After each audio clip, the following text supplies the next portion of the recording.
chair's gonna roll away, Chad. I'm all ready to go.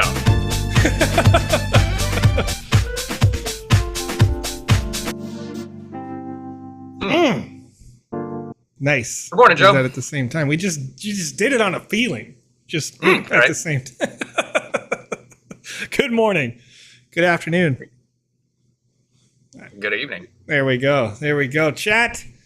GMAE. How's it going today? It is the 7th of December, 2022. The time is 9:11 a.m. my local time, but it may be the 8th of December, 2022, where you are. If you're joining us in the Asia Pacific region, good morning. It is after midnight where you are. Yeah, good evening to those people joining us in India, those people joining us in Russia, those people joining us in Europe, the people joining us in Africa. Russia's pretty wide, so, you know, I just decided to make it a whole space on its own. Joining us in South America, good afternoon to you, and good morning to the west of the Mississippi in North America. Chat, it is a heck of a good time today. Now, we got one piece of news, and then we're going to play a game created some time ago by a user that is currently in the chat, Cold Cuts and Cheese. Just found it inside the Game Maker. I'm going to blindly play test it. We'll see what it's all about in just a second. But the only piece of news that was published by the Sandbox game today comes out on sandboxgame.medium.com. The Sandbox and Altava announced the Altava Clubhouse, a play and earn miniature golf themed experience. Altava, a company that brings culture-defining brands into the metaverse, is building the Altava Clubhouse in the Sandbox, creating a metaverse activation of their successful pop-up store in Seoul that showcased their Bored Ape Golf Club collection. Altava positions itself at the intersection of technology and fashion, bridging the real and virtual worlds. They bring brands into the metaverse, offering them virtual spaces to share stories, a place where they can feature their digitized collections in a branded and fully customizable environment. The Altava Clubhouse will feature miniature golf-based experiences on Altava's 3x3 land in the Sandbox.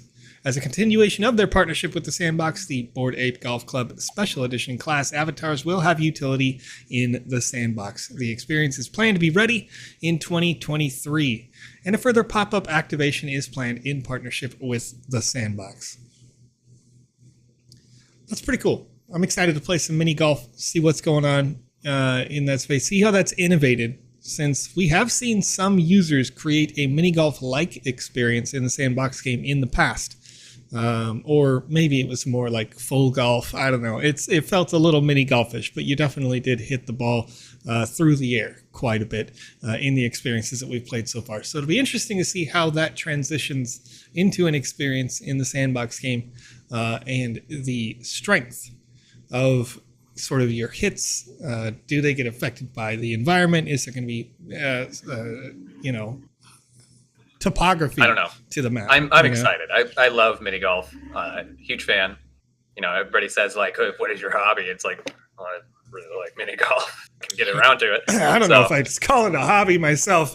My hobby is being a nerd, playing video games. And that's what we're doing here on this show, Conrad. We're playing the games created by people who want feedback to those experiences. And as such, Cold Cuts and Cheese created on the 22nd of May, created something called the Last Square for the GMAE Jam. It says, you are the last square. Defend yourself from the prisms who are determined to cut your corners in this top-down shooter game. There we go. Huddle Hill in the chat saying, let's play mini golf sometime, Conrad. Oh, yeah. I'm so down for that. CCNC saying, oh, wow. Oh, my gosh. You're playing that. We'll see how it is, CCNC. Yeah. I don't know if you got any feedback on this during the GMAE Game Jam. But we'll see what it's all about. Once again, blindly coming in to play this, so no previous experience with this particular one. I did not directly playtest in the GMAE Game Jam. Have I played this before live? Well, we'll see. I feel like I'm blindly playing this. It's been a while. All right. Right. But the last square. Yep. So. You're the last square. Defend yourself from the prisms who are determined to cut your corners. Use the WASD keys to rotate and control your aim. Auto fire starts once you are ready. Let's go with a tutorial. All right. What do I want to know? I want to know. Okay, controls. Yep. Press a combination of two keys simultaneously for better angle aiming. Hold shift for faster movement. E to press up. Press to power up and to heal. Okay. Specials. Press E to activate an area blast. This will allow you to heal 40 points. Golden Cross will heal you 50 points as soon as it hits you. Your skill has a cooldown of 20 seconds, so use it wisely. Good to know. Color-coded prisms based on their durability and speed. Pay attention. All right, let's see it. So we're automatically firing. This is actually sort of similar to the experience we played yesterday. Now that I'm thinking about it, the experience we played yesterday for the Atari Jam had this sort of tower defense activity. And except that we were playing as a pumpkin and they were spiders. Now, these prisms are coming in pretty quick. Whoa. Okay. Oh, we got smacked right there. Yeah, they're cutting our corners real good. So shout out to Pickaxe Master and family coming in with that raid. What's up, Pickaxe Master? How you doing? You have a good show today? Oh, you know their shows are always good. All right, Backspace in the chat with the comments saying the land sale raffle this time around is so much better than all the previous sales. Less stressful, and more chances for everyone. Good improvement. Thank you for the feedback. Okay, I should probably, in this case, be holding E, right? Or did I just do that and then it wasn't good enough? Oh, no. I think you grabbed one. The red. The red's going to get me. Oh, boy. All right. Okay.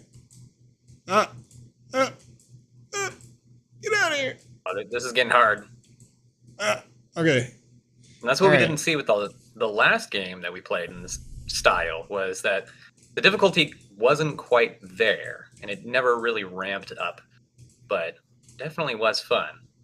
You gotta use your area blast, is what chat's saying here. Okay, so yeah, I guess I just have to use it more often, right? Because it is a 20-second thing, and I just wasn't using it basically at all. But the red ones are just going to sneak in there. They're going to get you. Right. I'm confused there because it doesn't look like you're taking very much damage from them, if any at all.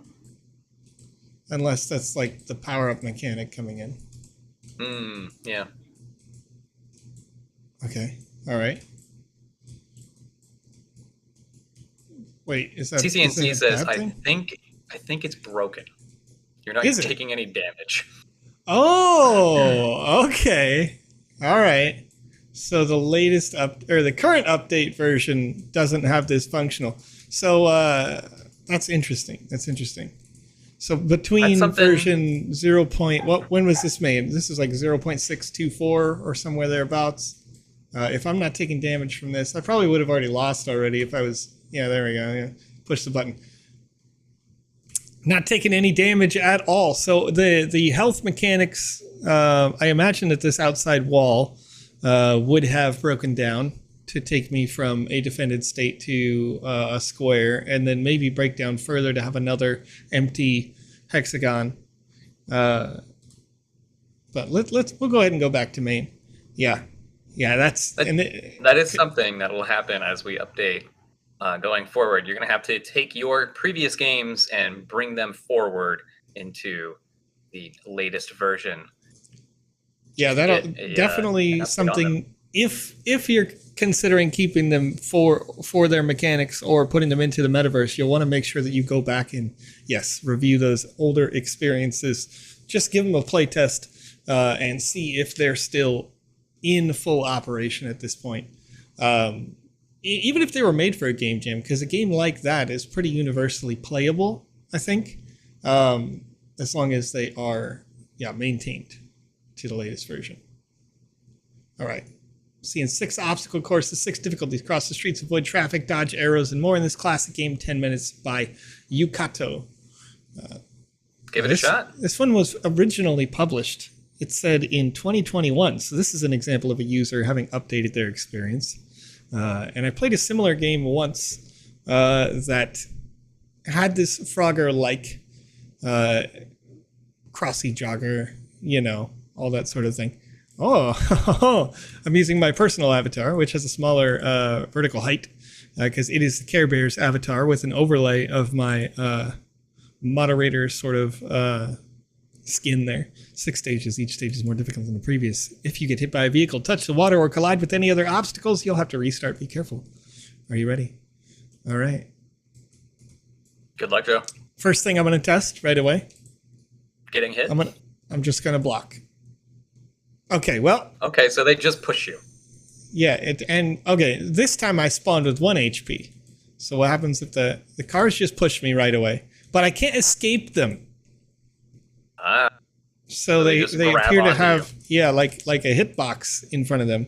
So that's good, strong design. I like to see that. I mean, it'd be nice if they had a sort of collision, but if they collided with me from the front, then there would also be a certain AoE that caused you to, you know, you're not getting out of there.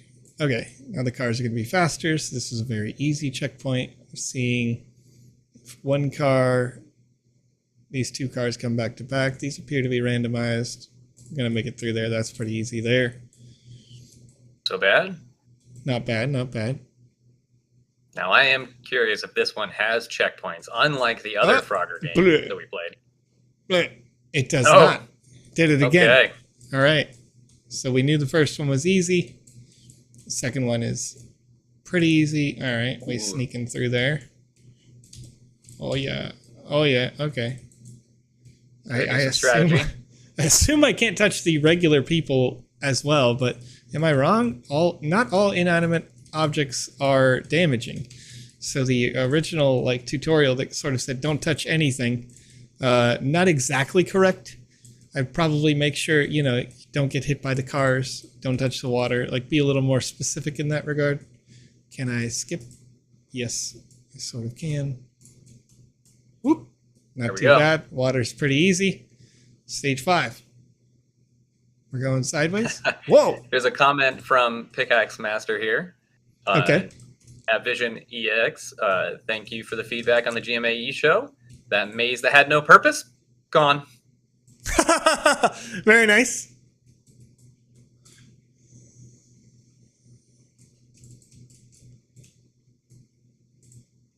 Okay. That section that you just went into, no! that was a little different from what else we were doing here. That was like a temple run type area. Yeah, absolutely. It was a little more. Oh no! I keep getting stuck by these cars with the flames on them, bro. A good asset though, well designed. Oh please, come on. Easiest game. Don't even look. You know, just stay. Okay, yep. No, actually look though. Look when you cross the street. You know, you don't want to. Or maybe go to a crosswalk, Joe. Jeez. First of all, please, bro. You think they have crosswalks in this town? Look at these shady characters, all right? Apparently not. I'm in this game. All the characters are shady now. Oh, come on. You're not that shady. Okay. So I'm just going to go ahead and see how I was going to go left there? Yeah, I'm going to just turn the camera. There we go. Now, I did have camera control. I sort of assumed that I didn't. Oh, okay. All right. Yeah, I was thinking it was a fixed camera as well. Aha. Wait, what? Oh, you didn't jump? Did I not jump? I swear to you, I pushed the jump button, you know? You did it after you had fallen off. Yeah. Speaking of falling off, there I go. Ooh. Yeah! Okay. Nice save. Nice save. Right. Yep. Okay, I did it again. It's because I'm walking up the stairs and like I'm all the physics of the stair itself and the automatic stepping is causing me to fall over. So in terms of user experience, I would say that like those steps aren't really necessary to be there. They are just aesthetic. Well, I just barrel rolled off of them that time because I was holding that shift key. I'm gonna just walk across the street. Not even stressed about it. No big deal. Easy. There we go. Easy game, easy life. Just chilling. Just chilling like that grandma, you know, that you see in the like superhero movie. It's like trying to cross the highway for some reason. I'm totally oblivious. Curse you, kids. Now, what I do like about this style of game compared to the last one that we had played that was extremely difficult, that did not have checkpoints, is there is no timer. We can just kind of trial and error endlessly here. And I don't feel too bad that we don't have checkpoints. Oh. Yes, I agree with that. Having, you know, it's marked as stage 5, which is sort of like, oh boy. That's just like, that's how far you got. Exactly. You know? Yeah. You finished it. And it's no big deal that I haven't got it done. It's like my achievement almost, the way that it's laid out right now. So I'm liking that. I would say for sure that these stairs got to go. There's no reason for them to be here, and the way that they collide is not great. Or keep the stairs and put a transparent asset like a ramp on there so you don't have to step up them necessarily. That'll stop the clipping of the actual jump mechanic. Just simply giving it a extra platform in front of it. That way you can stabilize the character before jumping. Yeah, absolutely. That too would work great. Oh, that spear got me. DED. Done. Super dead. Easiest game of my life. Never in doubt. As Luke Phillips over on YouTube is suggesting, maybe doing a halfway checkpoint at stage 3. Yeah, no, that's definitely a good idea. I think you've got whether it's at stage 1, 2, 3, whatever, you have a couple different things. The potential for more than 6 stages is easy here, because you can just have another layer of game under this part. The way that the camera is fixed at a 45, you'd have to have the roof somewhat high, but you could always have these experiences rebuilt again underground.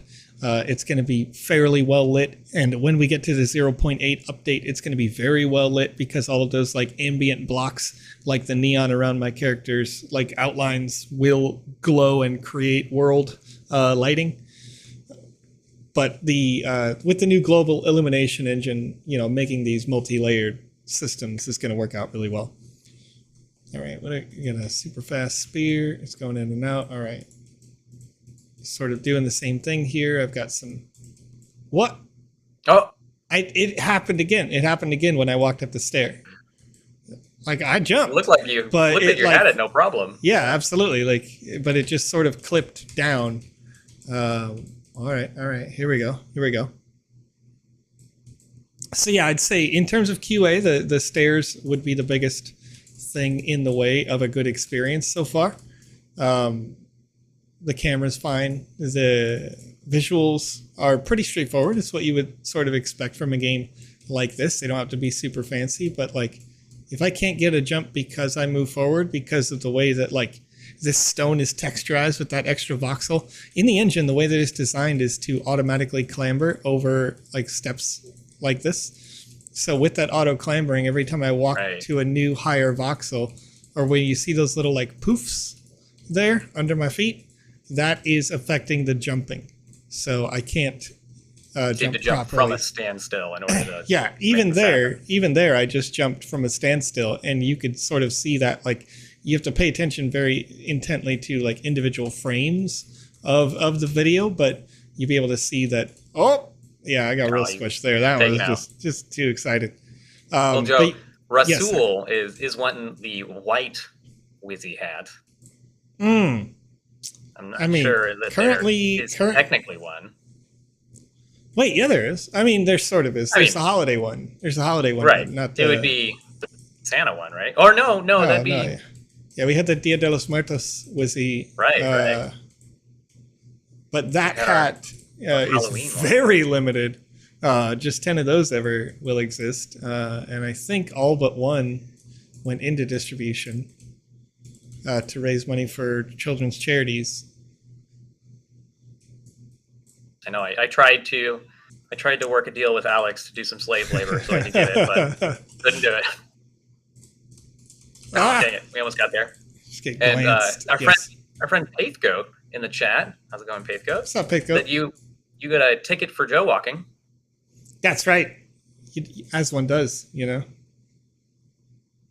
And then Karatraz wants to know, how will you keep optimization with this new lighting?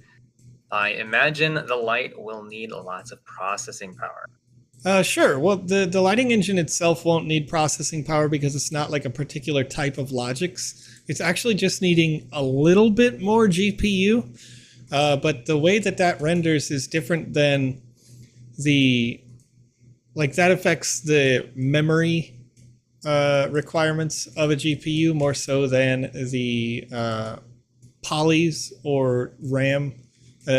Forgive me, that's not right. The memory speed more so than the memory total capacity. So it'll still run fine on the same types of GPUs that it worked, as recommended before. I'm just running right into these cars, dude.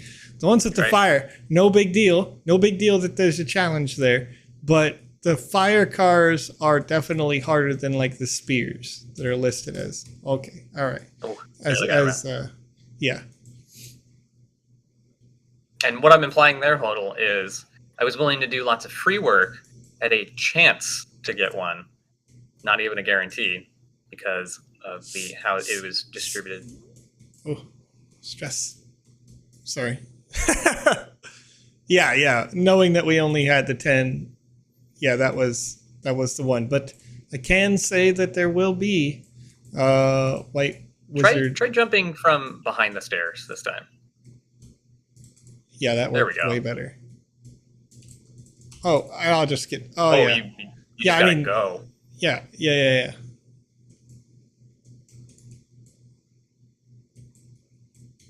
No! Bleh. Got him.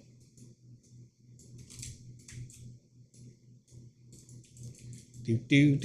No!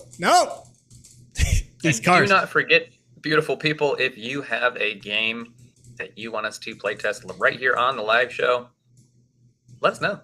We want to test them out. Whether or not you're in beta, alpha, whatever you want to call it. 50% done. We'll critique it. All right. Okay, Luke cars. Phillips in the chat over on YouTube saying, I would have rage quit by now for sure.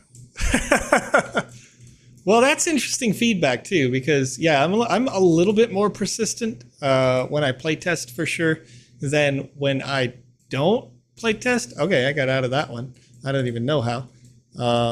But at the same time, I think an experience like this, because it does feel a little bit more like skill-based play. So I got to wait for the raft to come back to the left, and then not have the spears kill me immediately. There we go. Okay. Now I'm getting chased by a dude. Oh, get out of here, bro. I imagine it's a one-hit kill. I don't know, but yeah, I only have 1 HP in a dream, so. Mind the spears. Mind the gap. Whoa. Easy. Never in doubt. Speed run. Okay. Best game of my life. And we did it. You completed all 6 stages. You went. So it's funny that. Yeah. Okay. In terms of real degree of difficulty, maybe the end is harder, but I don't know it because basically the stairs made those couple different spots sort of annoying, right? Not difficult per se, but yeah, I think for an experience like this, it's really good, strong basics. It's obvious how you're going to lose. Obviously, a lot of people have played Frogger games or Frogger-like games for the last many decades now. But an experience like this, rather than having the spear throw you off the cliff, it could be a collision-based thing because it could have a smaller hitbox that way. The way that it is designed right now, everything sort of grabs you and pulls you into this void that then kills you. There's no reason why the void asset, or the asset, void is the wrong word because if you're actually a dev, void is a function, but the damaging asset that kills you could just be at the tip of the spear. optimization I wanted wise. to. Oh yeah, I wanted to impale you and take you down like a Silver Knight in Dark Souls, like just no idea what totally that take means. down the character. No Giant. idea. They shoot lances that are the size of those spears. So Okay. I want to just take the character and put him down into the lava and just have it be done. Right. Yeah. And I think that's one way where there's a little bit more logic involved, so I can understand sort of initially not wanting to do that when you're creating technical tests and you're just saying like, does this game have any weight at all? Usually you're going to go through with lower quality assets, maybe something that you could build faster and then you could rework the asset. You're going to go through with lower quality logics and just say, at its core, is this playable at all? And have some people play test it, right? But now, I think this sort of experience is a good experience. You want to continue to develop this sort of experience. So yeah, you refine it by making the cars actually deal direct damage from the front, making the spears deal direct damage from the tip on the back and the front. That way it makes more sense when you're standing on the platform and you go and you just fall over. I get hit by the spear. I need to pay more attention. And then doing like a long death animation for your character. That way, when you get hit by the car, your camera stays still and you watch your body drive off. Right. Yeah. So it's that instant kill, but you still get that animation where you're being taken. Right. Instead of having it be a giant kill wall. Well, there's also there's another thing that you can do with this that might work and be interesting if you wanted to do the cars a bit differently. You can also make it so that the cars are made of two parts. And I know you use default cars for some of them, other designed assets for others. But if you're thinking outside the box as a designer and you make like the engine compartment of the car where it has no collision, there's an object in the front that does the kill. And then like the cab of the car, where you sit and back has collision on again. And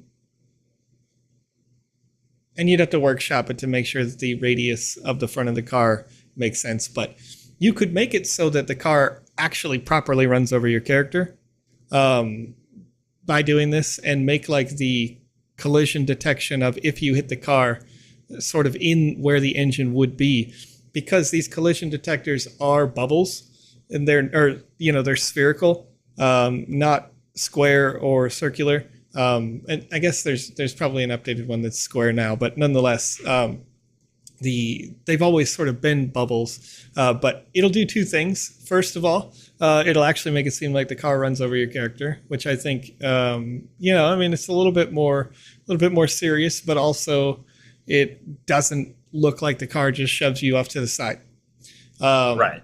And then, you get that like death animation. You could also shorten the death animation as well. So if you set the death animation to like -1, it'll cut out about half of the time of the death animation. So you would be like half falling over and then have that sort of respawn activity happen. Smokestone Media has a good point as well. As we'll go ahead and go restart this game just to show it live. But over there on YouTube, they're mentioning that you have these water walls on the edge of the map. Those walls that would deal damage to you. If you wanted it to keep that effect where you have to sort of get shoved to the edge, there's no reason why those walls have to be visible at all. Why just water is dangerous. So the walls that are up on the sides here that are made of water and that go down through certain angles, they don't have to be water. The water in the ground probably should stay water, but maybe the walls shouldn't be made of water just because it was convenient. I understand, again, that is convenient if you have made one water block damaging. Now all water blocks are damaging and it's much easier to place. But in a refined experience, when you're designing, you're going to want to make sure that it aesthetically makes sense, but also that functionally, those things match. Like right now, you put a visible lava block on top of the spawner, but there's no reason why the lava block has to be visible in order to deal damage to you. if you want somebody to get down to 1 HP, then you could just have them spawn on the ground and have an invisible object that disappears when it triggers, deal 99 damage to you, so that when you restart the experience, you take that damage. If you want to have it be the same thing where you continue to fall in because it is a little bit more convenient to have the lava deal 99 damage to you, that's fine. Just put it, like, again, lower or make it invisible, and they'll still drop in and do the same effect. All right. Another thing I wanted to touch on is that victory screen. We definitely wanted that to be a little bit more hype than just a giant up arrow, thumbs up, you won, good job, proud of you. Yeah, for sure, for sure. I think if you do go all the way through to get to the end, maybe there could be some sort of homage to each section at the end, or it could be even like self-promotional material can be useful in that space. You know, the up arrow sort of implied that there would be more experiences vertically above where this one is. And if that's the case, then maybe the up arrow makes sense and you wouldn't get a victory trigger, which, you know, for a game that is in the drafts gallery, that may be the case. Maybe you're still designing this experience. But if we look at it, wait, what? Oh, okay. What? That one sort of dragged me along. So I think when I'm thinking about those spears from a QA perspective, they seem to be having a box on the end of them. Right, they seem to be kind of inconsistent. Yeah, I mean, if they can drag me along from the back end and I'm not getting damaged by the tip of the spear itself, then I think, yeah, that's an issue for me personally. Now, of course, if you had a damaging box at the end of them that didn't have collision on, then it would sort of make sense because maybe I got cut by the backside of the thing.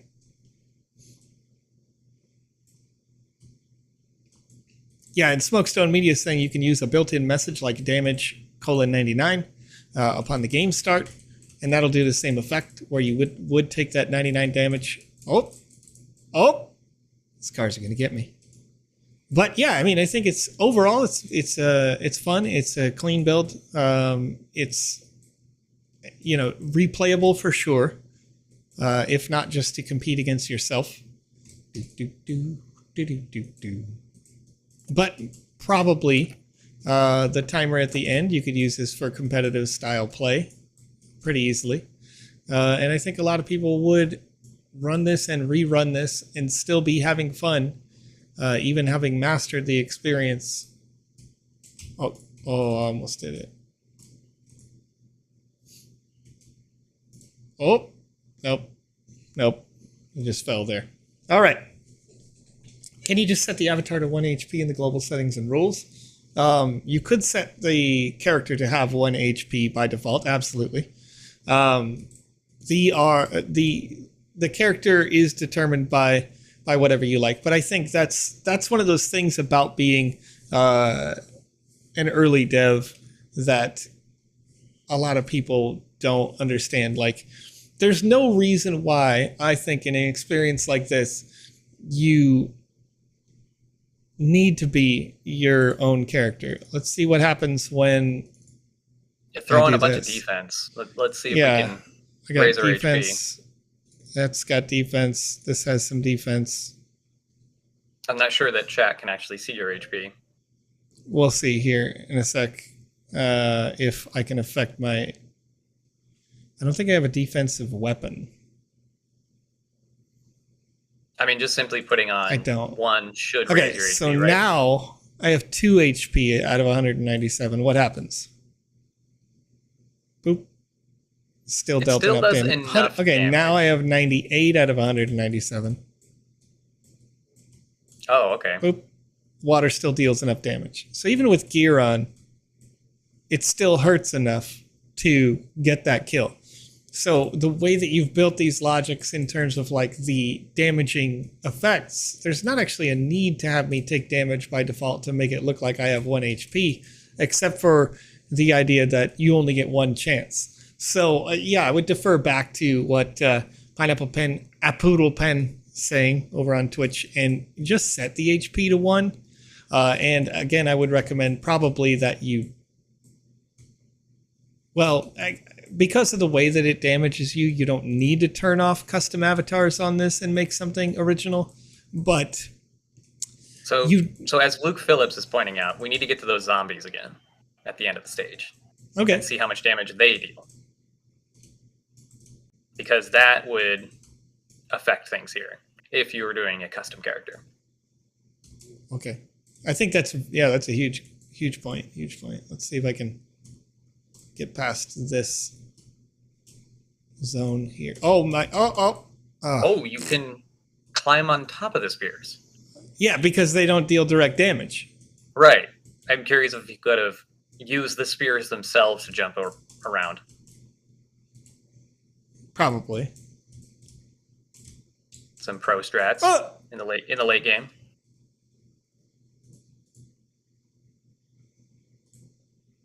And then that's something to consider if you were to do a speed run type thing for your experience.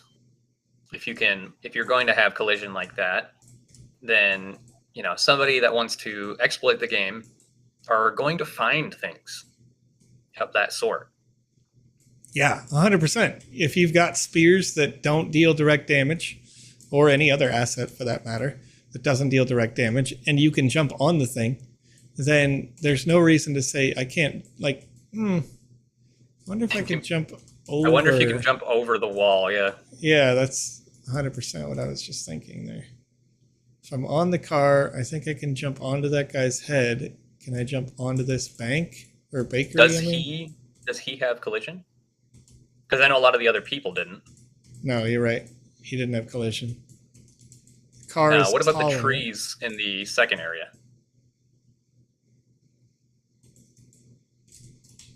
I guess this would be the third. Trees have collision on, as do the benches. In order to get onto a tree, I would have to probably Is get there a tree close enough? Oh, okay. This one's transparent, or I mean, whatever, no collision. It's like our dev kind of thought about this. Yeah, thought about that a little bit. Can I get over the wall regardless to skip through? Probably, but we'll try to get there legitimately, because I think we can do it faster just by doing it. I want to see these zombies here. See if they deal max damage or if they are dealing regular damage, and you can take them out. All right. What do you got? What do you got, Zomboy? All right. They hit for about 40. Okay. Or 50. Nope, 70. So having gear would affect your game. Absolutely.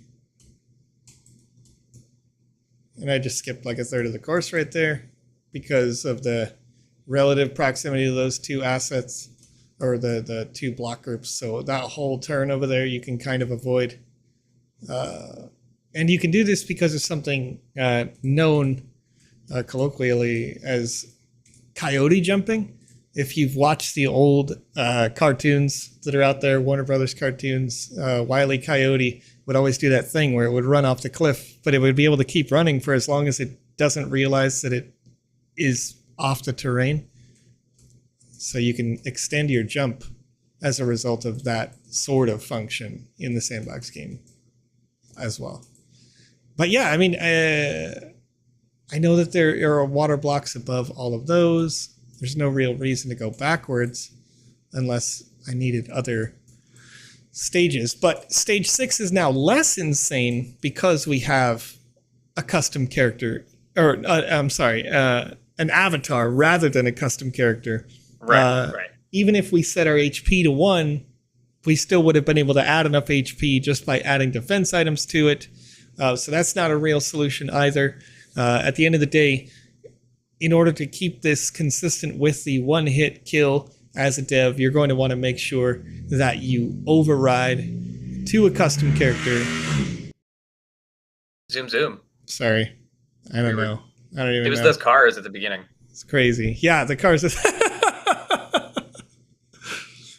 So yeah, go ahead and override that with a custom character in order to make sure that it's all good. And once again, replace this up arrow unless there's going to be continued levels in a higher vertical. Because I think it's a little bit deceiving. Creator. Put in your handle, put in your Twitter, put in something that advertises, that you built this experience, that you deserve credit for it. And there's more to come if you go and check out, your socials. Right. Hey, maybe I can do something for you as well if you like what you see here. Advertise yourself. Yeah, and that's a huge point, because if you are a creator in this space and you're developing your skills and you're trying to get yourself out there, nobody's going to see you if nobody can see you. I know that seems like sort of a dumb statement, but the reality is if you don't promote yourself, nobody else is going to necessarily.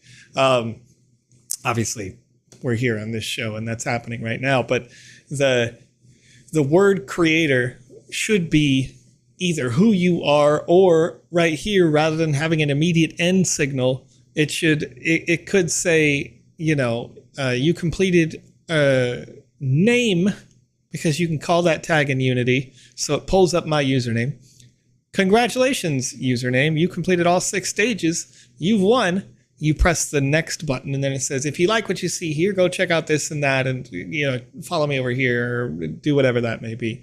This is especially useful to people, if you're like Game Dizzy in the community. I think I saw, and maybe I'm wrong about this, but I know they got a land in the very last land sale. Smokestone Media saying the call is open caret word player close caret, so it'll call your player character name. But when I see Game Dizzy's land in the last sale, it says Game Dizzy 4.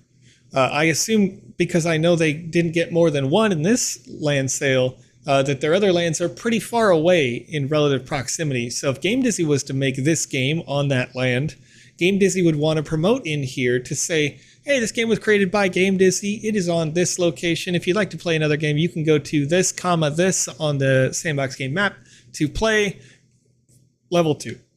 Or something similar, or maybe it's totally different and they just like you as a developer because they thought you made a high quality game, And this is true whether you're making games, you're making concert experiences, you're making whatever you're going to make in the metaverse as it continues to develop. If it's just a social hub even, right? Like, hey, did you like this game? Come hang out with other people who did like this game at this social hub over here. And, you've got yourself in Discord, dude. Yeah, exactly. Like the people are in Discord and they're in that social hub at the same time. You're just partying, and you're having a good time.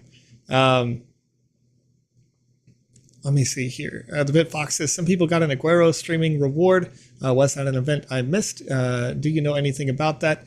The streaming participants were different groups.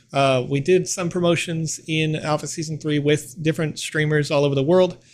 So full details, I don't know off the top of my head. That was, 4 months ago or something, 5 months ago when those deals were sort of arranged. So not totally sure about that, but I know that they were asked as streamers to send in who would receive different sorts of awards as a result of that marketing there. Gets new fresh eyes on it, basically. People who had similar audiences but maybe didn't know the Sandbox game before. We reached out to some of those people. Right, and Dinkoy having a good point there. Sandbox should definitely be tagging those who are Game Jam winners on Twitter. That could definitely help those users. I know sometimes it happens. I can't recall if it happens every single time. But yeah, I think they do that, or have been doing that recently, at least, when they can get the tag. Right. So, and I'm pretty sure it's on the forum to ask you what your Twitter handle is for that reason. But at the end of the day, 100%, I agree with that. The beyond the top 10, however, when we do Game Jam reviews, specifically Conrad and myself and Alex or whoever within the council is if we are reviewing a game jam, we try to take like little cliff notes for like the reasons why we feel a certain way about a game. And, you know, it's not as comprehensive, of course, as having it on the show. So if you have, you know, questions about that experience, that game that you made for the game jam, feel free to ask. We'll play it live and give you those feedbacks. But you can also ask usually in a DM, and we'll be able to send that over to you. What's up, Bartholomew? Aloha. How you doing? Right. But Backspace has a good question over on Sure. YouTube. Anytime actual shooting or PvP is coming in the next version / season? Because season 3 had similar style of games, e.g. parkour, melee. Sure. Kind of boring.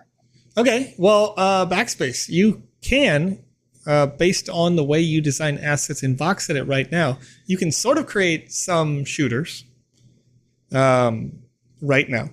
You would have been able to see that in the season if you played, I think it was called Clear.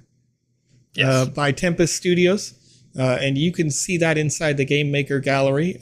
You'd probably want to ask or use the Game Dizzy search engine to find it in there. But otherwise, the PvP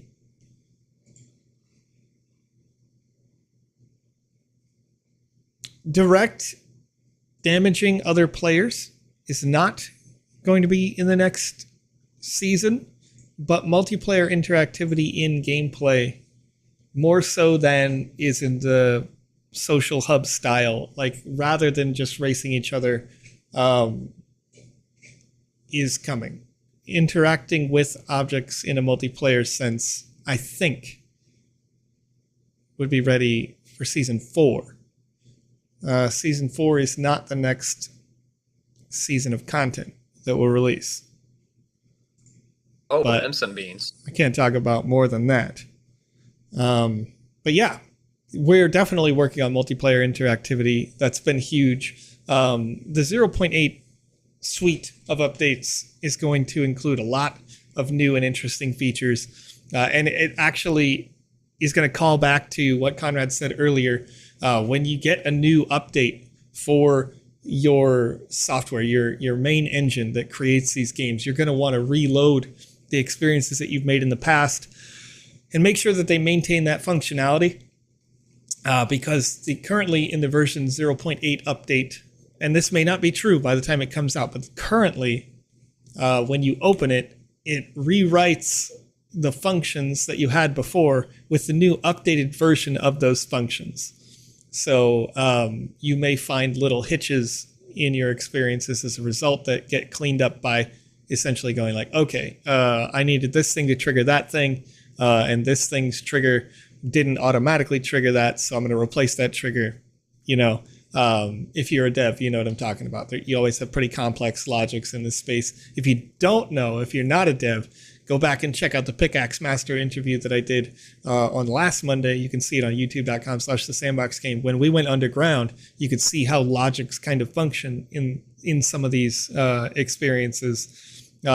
Briefly, we went down there probably like 30 or 45 seconds of the show after a couple of runs through.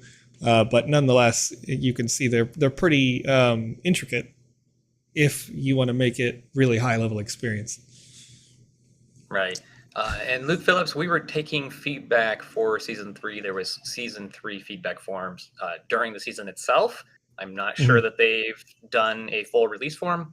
And then when it comes to any sort of leaderboard claims or claims for any of the rewards, for instance, for Gucci or Paris, they are working on those claims. Unfortunately, we are not the department for that one. We do our best to pass on the information and news, but as far as I'm aware, it's being worked on. So keep patient, and if it's still some trouble, head on over to the Discord, create a ticket.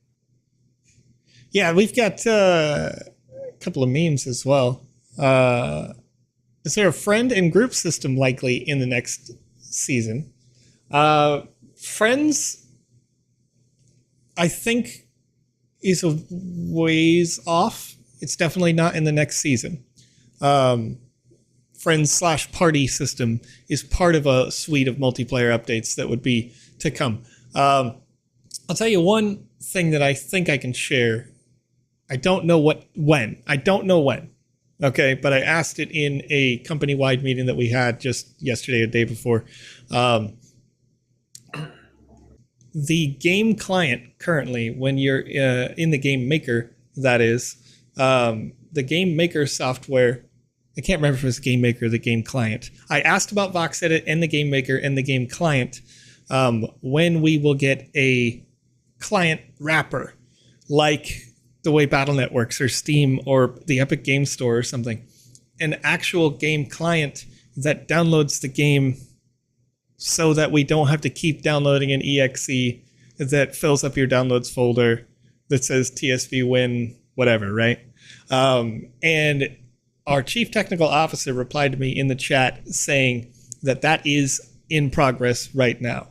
So one of the near future updates will be an actual game client that may integrate one or all three of our primary softwares in the future. So I'm actually super excited about that, because if you see my downloads folder right now, it's nothing but like NVIDIA driver downloads and TSP Win installations. Right, same. I'm definitely looking forward to all of the quality of life stuff that is currently being worked on. And I wish we could talk about every single one, but it is all in the works. If you can think of it, it's probably on the checklist. Now, UGV Logs says, I'm relatively new in this space over on YouTube. Yeah. Can you enter and play on the land that you own? Okay, so currently the land that you own is a land that is sort of blank. And users can't publish to those lands yet because we have been building the infrastructure for some time. So if you played in the previous season of the Sandbox game, over here in this area is the current season of content. Or if you click the play tab and you were looking at the play map there, that is, and the play map looks like this, right? The play map has a couple of playable spaces in it that are single player or multiplayer, but it's pretty empty right now because we're not in a season. We have some special events that are happening, and in those spaces, you can have some fun playing Blondish's Abracadabra right now, AFA Village. Some of these play-to-earn experiences are still up, but it's not a main season of content, so there's not a huge library of experiences that are in there. On the map, everything that happened in Season 3 happened just in this small, large blue box. There were 90-plus experiences inside that blue box, and as we zoom out, you can see how many experiences have the potential of being built in the future. Right? Lots and lots and lots of experiences that can be built. So your individual land will be able to be published on in the relatively near future. And what we're doing here now is helping you design and develop the games that you might put on those lands. Or if you're making a game for a game jam competition, we're helping review those experiences that you have created so that you're more likely to win. Certainly no guarantee necessarily, but I say more likely to win because we are some of the people who actively review those games for game jams. And so we also do quality assurance testing for the season. So we have some really good insight into what it takes to make a game or experience higher quality. It doesn't have to just be a game though. If it is a concert or whatever it may be, then that, we will also review your space. Sometimes that just means jumping around all the edges and making sure that those edges don't rocket you up through the floor into, the next floor of the experience, which people do all the time. But we got some cool stuff. Username Moonboy saying, I could claim Cooniverse rewards, but I don't see the leaderboard rewards. Weird. So distribution on different reward groups go out from different groups. We're a team of some 500 plus people, And so if you're not seeing leaderboard rewards now, you may see it in the near future. If you had proofs and you have some issues with that, you can always report it in on our Discord, and we'll see sort of that. And then you can have somebody sort of more scrutinize the small stuff. But when it comes to the leaderboards specifically, that process would have natively taken longer because we had a considerable number more people playing in the season than we have playing currently, because it's sort of normal. We get these nice hype bubbles during the season, and it levels out with a higher bottom of like our daily active users at that point.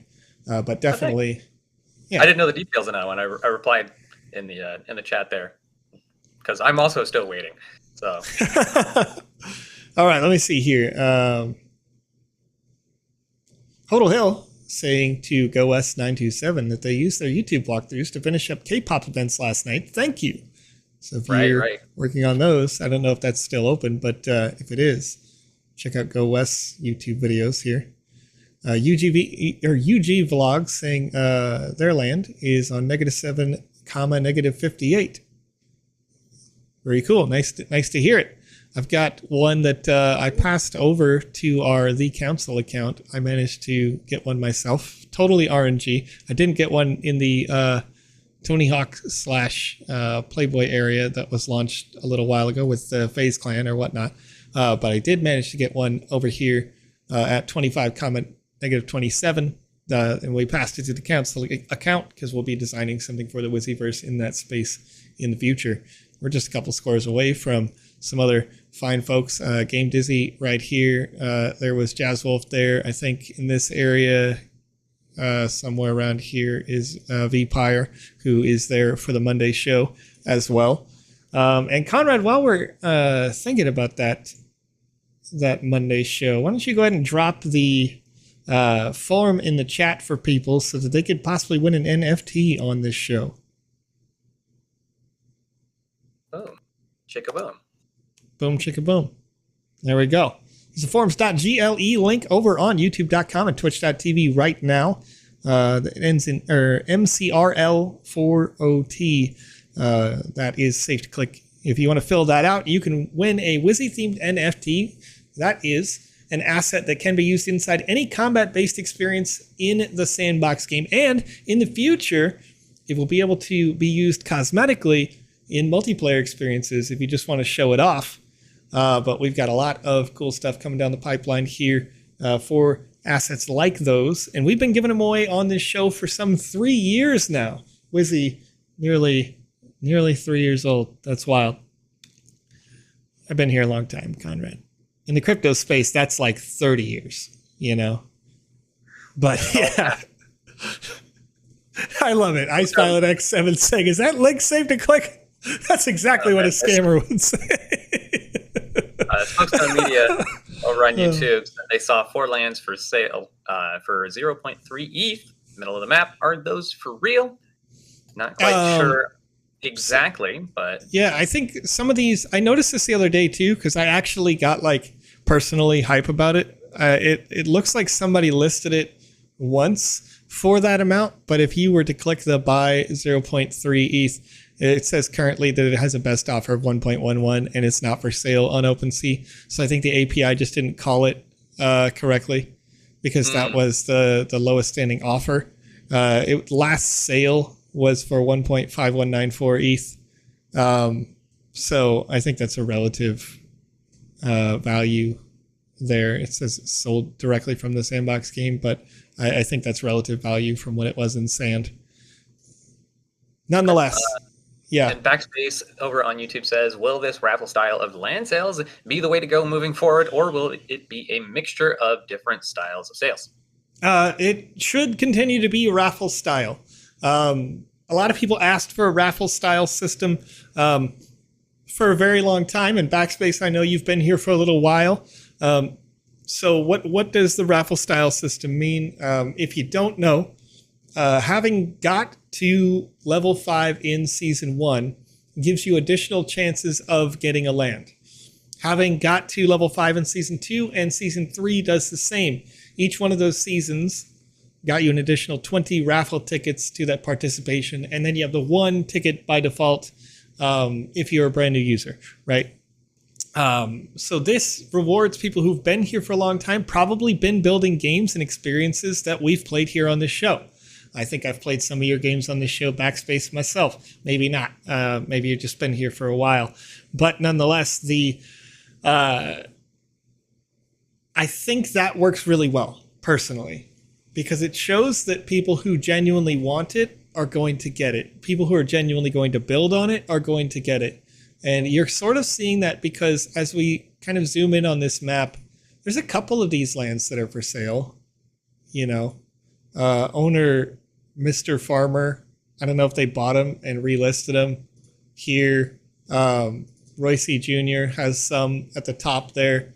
But nonetheless, those experiences,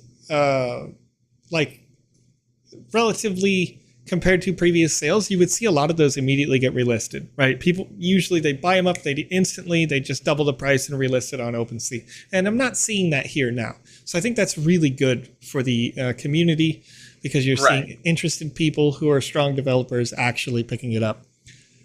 I would like to see some adjustments to the raffle system, maybe some disqualification things or something like that, to where if you got that land in the last batch, you can't get it in the next one, and then you're good to go on the one after that.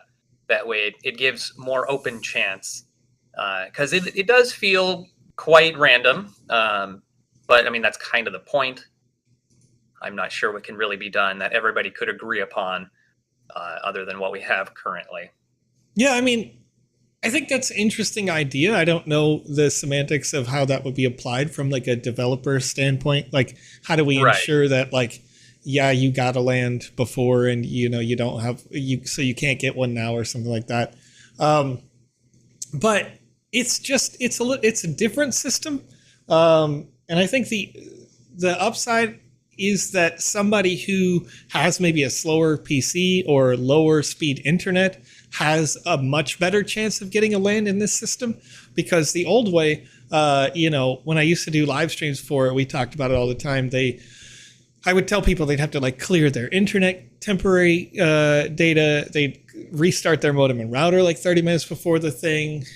Make sure you're logged into the website. Make sure you have enough sand and ETH in your wallet before you get through that process. And the way that it is now, you sort of check all those boxes before the land sale even starts, and then you have a full day to come in here and pick up the land that you had. If you registered for it and maybe you weren't even all that interested, well, then it ends up going to auction. And when they go to auction, we talked about this a bit yesterday, but I like the fact that it goes to the auction personally, because it immediately increases the value of all of the other lands that were sold here.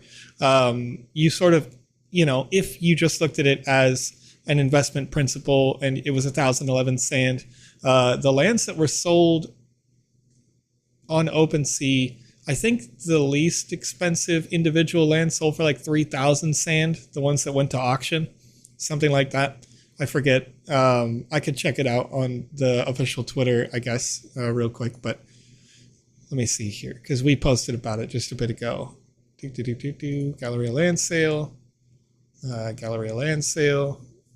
List last sale, 5,407 sand, 5,500 sand. This one says 1,000. So yeah, I mean, I don't know if that's 100%. It's already got an offer of 2020. But yeah, and maybe they did get that. Yeah, it looks like they did get it for 1,000. So, the auctions could end up giving you a discount, but generally it's sort of showing immediate turnover. Valuation is better than they're initially offered by the Sandbox game, that there's more demand for these lands than the Sandbox can talk about. Some of these ones that are labeled here, OpenSea, these estates had sold for 40,000 sand, and that's 9 of them, right? So that's 4,400 per parcel, simply because they're adjoining, So yeah, I think you've got some good stuff. And to the point that Ice Pilot's making in the chat, and this is a good point, they said they feel like the raffle could still be botted with multi-accounts. So obviously we have the advantage of the KYC system, but also we've got the fact that you only get one ticket. If you didn't get level 5 in season 3, 2, 1, you're only getting the one ticket. So if you attempted to bot, it would be very, very, very, very unlikely by default without the KYC system that you've even got any chance, right? And then you've got that KYC there as well. And, you know, we're going to continue to operate in ways that get rid of bad actors and continue to put in the work. We saw some, you know, obviously some stuff with the leaderboard that taught us some things here in Alpha Season number 3, and we could continue to push forward and build a better and better product. But I think this is a good overall transfer into this new system, and we'll see where it goes as it continues. But there we go. Username It's Okay over on YouTube says, I got my land yesterday. I can even see it on the screen right now. Congratulations to you. Where was it? Where was it? It's okay. Conrad's typing up in the chat. Look, clickety-clackies, bro. Clickety-clackety, bro. No, it's all good. Let's see here. Oh, yeah, definitely don't ever apologize, Hodel, for having an opinion. It's definitely not necessarily negative, because I'm in the same boat. I'm still 0 for 2. I'm probably going to be 0 for 3 on getting a land, but, you know, the only thing that I can be in flavor-wise is salty, and I'm not going to let that get me down. Yeah, I mean, yeah, it's obviously it's the ups and the downs of it, right? Like, if it was for you, Hill, you have a different advantage, right? Because you live in, I'm going to I don't love this term, but a first world country, right? So you've got super high speed internet, you know, relatively high wages. So you probably got a pretty good PC. And so all of those things, all those negative factors, and you pay attention, you got to beat like your ear to the ground on all things NFTs. So you know exactly how to click and get that buy on a land as fast as humanly possible. And if you didn't, you'd be like, well, you know, next time, because you know, you're clicking fingers pretty fast, and your internet speed is great and you're reliable, right? Not everybody has that. So I see this as a really good thing in terms of like the decentralization of the space, because I want to see more people from more cultures building more diverse games and really high quality stuff. Conrad, why don't you go ahead and close down that form and let us know who is winning the purple Wizzy hat on this show. I'm going to do my quick deduplication. Also, the answer to who runs the Monday VoxEdit streams is going to be PandaPops and VPire, or just simply PandaPops would have worked too. All right, that's true. It's both of those folks, really nice people, great show. If you haven't checked it out already and you're trying to learn, if you're new and you want to know more about how to create the arts and the assets that go into an experience like this one, the lamps that you see on the wall itself, the ground, the arrow, all that sort of stuff. If you want to learn how to create in VoxEdit, always check out their show on Monday morning, my time. I forget the exact time UTC. It's right after this show on a Monday. Right. It would be starting up usually in like 40 minutes from now, but on Mondays. So definitely go check it out. It's a lot of fun. They always have fun. They pretty much like to make things on the fly as well. They're very interactive and creative with the community and make really fun stuff. You know, I mean, I've seen her make art pieces. I've seen her make 80s desktop PCs. And the whole desk, and like just asking chat what next accessory one will go on this. I saw them make an entire like bar, Viking style, as I recall. And so they even made paintings of us. Yeah, I like it. It was wild. It was wild. Really cool stuff though. Yeah, all and UGV logs. Even though you didn't know them this time around, make sure you go check them out. You'll know them if that's the question next time. And you'll be more involved. There's plenty of chances to win the Wizzy hat on these shows. But our winner, before we close down today's stream, is in fact Luke Phillips over there on YouTube with the answer. I don't watch it though, but I thought it was PandaPops.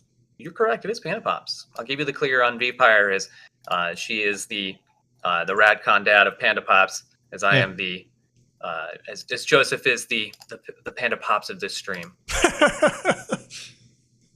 There we go. Smokes on Media saying Panda is a straight up warlord lady. All right. That's right. I've seen it. Violet Gilbert asking a question that I think is interesting. And correct me if I'm interpreting this in the wrong way, but they say, is it weird to have an experience that is not in line with your neighborhood? I would say no, not at all. For those who don't know, if this is your first time buying land or you didn't understand sort of the mechanics of how these lands individually work, experiences, as they are designed, like this experience right here, if I hit end and I hit restart before I start on it, in the top left, it says the size of this game is 4 lands. And that's fine when you're making a game jam game or you're trying to learn the mechanics. But what that means is that it is a 2x2 space in the metaverse itself. So it would occupy this land, this land, and that land. If you wanted to plop it down in the world here, you would have to own adjacent lands in a square form in order to do that. If you did that, you would create one instance that takes up all 4 of those spaces. So if somebody was in the top right of your game or experience, and they walk to the edge of that land, and they don't have like a portal-like system, they don't have any sort of like teleporting or whatnot, if they just walk to the edge of the land, then walking north using the mini-map, which, you know, the mini-map is transparent right now, but it does have a true north, and it does work. If you're walking to the north, you walk up to that edge, it would say, you're about to go into Game Dizzy number 4. Do you want to go here? Press E to go there, and you would load in and go to that space. If you're walking and you walk to the right, it would say, you're about to go to 24,28. Do you want to go there? You walk, if you were in this space and you were up in the other corner, you would have the option to go to Luxland or 22,27 here, and so forth as you walk around. You can also place certain assets that would allow you to teleport to other locations currently with certain permissions. In the future, this may become a public function where you could say with yourself as an individual and your lands that are halfway around, you know, the metaverse, or with other people in maybe like a co-op or a guild, you could say, if you like this experience and the theme of this experience, the way that Violet Gilbert is kind of mentioning, you could say, if we're making only cyberpunk games and you have a cyberpunk game guild, then you could say, do you like all these cyberpunk games? Come to the cyberverse and teleport to this location halfway around the map. And it could refer you to somewhere way over here by Pranksy or something. And, you know, you could go to here potentially. So a lot of stuff going on in terms of understanding sort of the mechanics of these things. I love these kinds of questions. And hopefully that helps you kind of understand where that goes. Cell asking, where is Gordon Ramsay land? Gordon Ramsay was in the sale in the north. Let me see if I can find it right now. Hell's Kitchen was here. This is Gordon Ramsay's Hell's Kitchen space. And you can see some of that preview image up here. Looks like it's been sort of pre-filled. But this was in the same sale as Richie Houghton, DJ Blondish, Deadmau5, all of those sorts of spaces. Huge space for VoxEdit, Artifact over here. Big brands. Looks rare. Not sure if that's actually looks rare because owner username Dingaling, but it could be the official. Quest of Triloga. Quest of Triloga. Yeah, right. Good name. What's up, Not Jackie Chan? How you doing? Cell says next alpha is his experience open. In the next alpha, their experience may be open in terms of like on this position on the map, but it may not be open in terms of that position on the map. I'm not allowed to talk about who and which partners may be in alpha season number 4 to show that that's not the next season, alpha number 4. So the different partners in the initial build, as we're sort of continuing to do these internal tests in terms of tech demos, putting them in new environments. You know, we recently moved over to Polygon for the lands, all sorts of different things. We're seeing increased transactions per second available because of that. Those partners may be in this space, but I think you may have seen when we went to the play section, we went to the play map. In the last season, the entire season, was in just this square right here, right? Which is, what is this? I get it was a little bit bigger than this because it was on the full 24 by 24 space, but it occupied about half of it. We're expecting in Alpha Season number 4, with any luck, to be twice the size. Maybe. We'll see what happens. It takes a lot of work to do that, of that. So if it takes up more than this box there, where we're doing our internal testing right now, then it may go into this box, or, this is owned by someone else. It's not the Sandbox game. Or if it goes over here, then that may be the case. It could come down over here near Snoop or a Team FaZe Clan. Any sort of different space could be used. And I think that's going to continue to happen as the seasons sort of expand, as you're going to see that we start to go in more places in the metaverse. And we're really not very far off from fully unlocked user-generated content where you can publish on your lands anywhere. But beyond that, we also want to continue to have more, I want to say, like curated user-generated content experiences as well, where the Sandbox gives some support to have featured content on the Sandbox lands that is of your creations, and that sort of thing. So lots of really, really cool stuff for the upcoming season. Yes. Rylan Gilbert actually clarified they were curious if it mattered if you are next to, for instance, a fashion-related land and theirs wasn't fashion-related. So it doesn't necessarily matter. Right. I am looking forward to being able to have things that are quality of life, that are search engines, that'll let us double check and find the games that we want to. So it's actually going to be better if you're next to something that's a little bit more diverse. That way somebody could stumble upon your stuff on accident by just simply walking left, right, up, down. Sure. It's interesting because it kind of made me think just a second there, because I have this space sort of planned out for something in the Wizzyverse, but also, as you say, does it make more sense to be related or in kind to the things that you're adjacent to? Like, because there's a part, like if you have multiple lands and you can afford to sort of just keep it in theme or in kind with your adjacency, I think there's a value to that. Because people are going to be attracted by the big brands that are near you. And so you're seeing like Time Magazine, L'Officiel, these brands are about the Galleria sort of aesthetic, like top end sort of products that they make. I mean, Paris Hilton is going to bring something that's high fashion, high design. L'Officiel doing the same thing. Cipriani doing sort of the same thing. And so if you're in kind with that and you're near it, this area might be a good place to have a galleria or a museum or something if you have multiple lands. If you have the one, there's nothing that says you must conform with what's nearby. You do what you want, of course. Yeah, and to Conrad's point, I think you've got, if people are already in the area and they already saw that there are a bunch of museums or whatever in this area, they might just get bored of that. And so if you're in there and you're doing a museum thing, it can work really well if you're really good at marketing yourself and really good at promoting that you've got high quality stuff in your museum.